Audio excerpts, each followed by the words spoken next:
এলটিভিতে সবাইকে স্বাগত। শাকিব খানের উপর তামিল সিনেমা নকলের অভিযোগ রয়েছে অনেক আগে থেকেই। এবার তামিল সিনেমা নকল করা নিয়ে মুখ খুললেন শাকিব খান।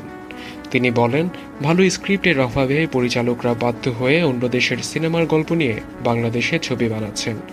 আমিও না করতে পারছি না, কারণ বসে থাকলে তো দেশের সিনেমার বেহাল দশা হবে। তাই ভালো গল্পের অভাবে আমাদের কাজ করতে হচ্ছে তামিল তেলুগু ছবি নির্ভর গল্পের উপর। শাকিব খান আরও বলেন, আমাদের চলচ্চিত্র তামিলের চেয়ে কোনো অংশেই কম নয়। একসময় আমাদের ছবির অনুকরণেই অন্যরা ছবি বানিয়েছে।